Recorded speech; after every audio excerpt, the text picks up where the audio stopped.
আসসালামু আলাইকুম। আমি আজকে রসায়ন দ্বিতীয় পত্রের পরিমাণগত রসায়নের গুরুত্বপূর্ণ একটি টপিক আয়ন ইলেকট্রন পদ্ধতিতে সমতাকরণের শর্টকাটটি তোমাদের সাথে শেয়ার করব।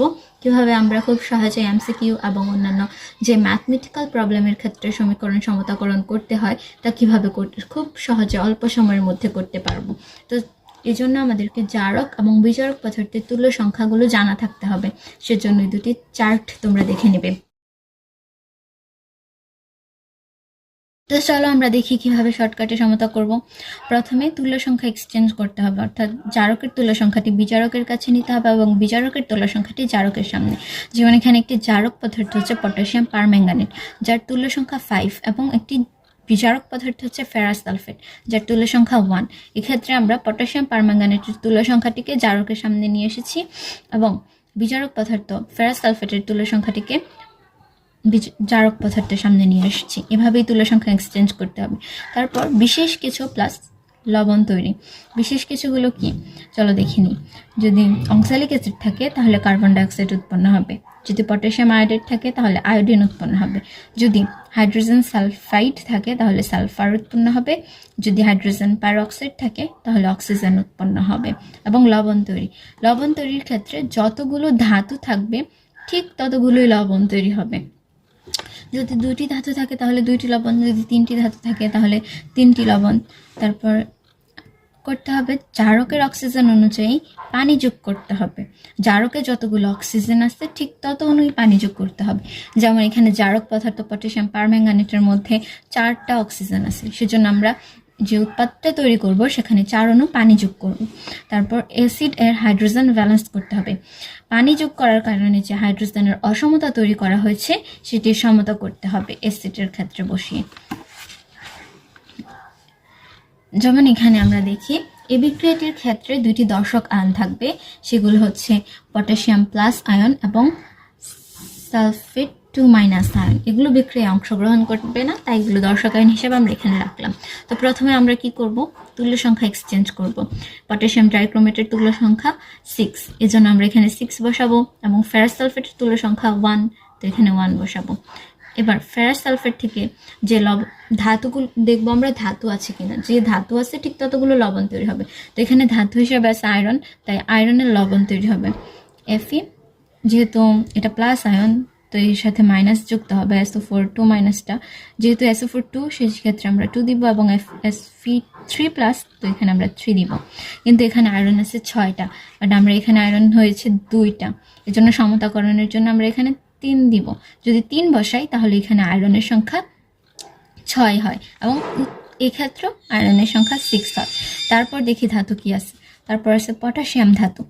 পটাশিয়ামের লবণ তৈরি হবে এখন। তো পটাশিয়ামের লবণ কি, পটাশিয়ামের সাথে অবশ্যই সালফেট আয়ন যুক্ত হবে KSO4। যেহেতু সালফেট 2- আয়ন এখানে 2 হবে, এবং যেহেতু পটাশিয়াম প্লাস 1 এখানে 1 দেওয়ার কোনো প্রয়োজন নেই। এখানে দেখো পটাশিয়াম 2টা হয়েছে, এবং এখানেও পটাশিয়াম 2টা। তারপর কি ধাতু আছে, তারপর আছে ক্রোমিয়াম। তো ক্রোমিয়ামের লবণ তৈরি হবে ক্রোমিয়াম 2, ক্রোমিয়াম থেকে এখানে ক্রোমিয়াম 3+ হবে, তো ক্রোমিয়াম সালফেট, যেহেতু এটা প্লাস এটার সাথে অবশ্যই মাইনাসের আয়ন এসে যুক্ত হবে SO4। যেহেতু সালফেটের 2 এই জন্য এখানে 2 দিব, এবং যেহেতু ক্রোমিয়াম 3+ এই জন্য এখানে 3 দিব। এখানে ক্রোমিয়াম 2টা আছে এবং এখানেও ক্রোমিয়াম 2টা আছে, তো এই 2টা সমান সমান। এরপর দেখতে হবে জারকের অক্সিজেনের সংখ্যক পানির অণু যোগ করতে হবে। তো এখানে যা অক্সিজেন আছে 7টা, এজন্য আমরা এখানে 7H2O। কিন্তু এখানে পানি যোগ করার ফলে হাইড্রোজেনের একটা অসমতা তৈরি হয়েছে। এখানে আছে 14টা হাইড্রোজেন আছে, কিন্তু এখানে 2টা, এজন্য এখানে আমরা যদি 7 দিই তাহলে 7 গুণে 14টা আছে। এখন যদি তুমি দেখো তাহলে দেখবে প্রত্যেকটা আয়ন এই পাশে যতগুলো আছে এই পাশেও ঠিক ততগুলোই আছে। তো আরেকটাতে চলে যাই এখন। এখানে অক্সালিক অ্যাসিড আছে, আমাদের নিশ্চয়ই মনে আছে যদি অক্সালিক অ্যাসিড থাকে তাহলে এখানে কার্বন ডাইঅক্সাইড উৎপন্ন হবে। তো সর্বপ্রথম আমরা তুল্য সংখ্যা এক্সচেঞ্জ করব। তো এখানে পটাশিয়াম ডাইক্রোমেটের তুল্য সংখ্যা 6 দিলাম, এবং অক্সালিক অ্যাসিডের তুল্য সংখ্যা 2, তো এখানে 2 দিলাম। এরপর যেহেতু অক্সালিক অ্যাসিড আছে তাই আমাদের বিশেষ কিছু হিসাবে কার্বন ডাইঅক্সাইড তৈরি হবে CO2, কিন্তু এখানে কার্বন আছে কয়টা? 6 দোকানে 12টা কার্বন আছে এখানে, কিন্তু এখানে কি 12টা হয়েছে? হয়নি। এই জন্য আমরা এখানে 12 দিয়ে দেব। এখন দেখব ধাতু আছে কিনা, যে ধাতু থাকবে তার লবণ তৈরি হবে। এখানেও কিন্তু দর্শক আয়ন পটাশিয়াম প্লাস এবং সালফেট 2- দিয়ে হবে, যে এই দুইটাই কিন্তু দর্শক আয়ন হবে। তো এখানে ধাতু হিসাবে আছে পটাশিয়াম, সেক্ষেত্রে এখানে আমরা পটাশিয়ামের লবণ তৈরি হবে। পটাশিয়াম প্লাসের সাথে অবশ্যই SO4 2- আয়ন যুক্ত হবে, যেহেতু SO4 2- এই জন্য এখানে জারণ সংখ্যা বিনিময় করে এখানে 2 হবে, এবং K2 SO4 এর ক্ষেত্রে এখানে 1 লিখতে হবে না, সমস্যা নেই। এখানে পটাশিয়াম 4টা আছে, কিন্তু এখানে কি 4টা হয়েছে? হয় না, এই জন্য এখানে আমরা 2 দিয়ে দিব। 2 দিলে পটাশিয়াম এই পাশেও 4টা, এই পাশেও 4টা। তারপর ক্রোমিয়াম আয়ন আছে। এখন এই পাশে যে লবণটা তৈরি হবে ক্রোমিয়াম 3+ এর সাথে সালফেট 2- আয়ন যুক্ত হয়ে লবণটা তৈরি হবে CrSO4। এখানে ক্রোমিয়াম 3+, এই জন্য এখানে আমরা দিব 3, এবং সালফেট 2- আয়ন, এই জন্য এখানে আমরা দিব 2। এখানে ক্রোমিয়াম 2টা আছে, এখানে ক্রোমিয়াম 4টা আছে, এই জন্য আমরা এখানে 2 বসায় দিব। তাহলে 2 দুগুণে 4টা ক্রোমিয়াম হলো। এবার দেখতে হবে জারকে কতগুলো অক্সিজেন আছে। জারকে অক্সিজেন আছে এখানে 7টা অক্সিজেন, 7টা না কিন্তু, এর আগে 2 আছে, এই জন্য 7 দুগুণে 14টা অক্সিজেন আছে এখানে। তাই আমরা এখানে 14 অণু পানি তৈরি করব।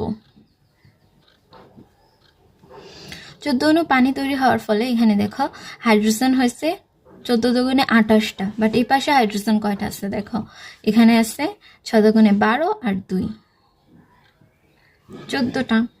তো আমাদের এখানে 28টা হাইড্রোজেন এখানে বানাতে হবে, কিন্তু এখানে 12টা হাইড্রোজেন চলে যাওয়ার ফলে আর থাকে 16টা হাইড্রোজেন। তো 16 এখানে যদি আমরা 8 বসাই তাহলে 8 দুগুণে 16টা হাইড্রোজেন হয়।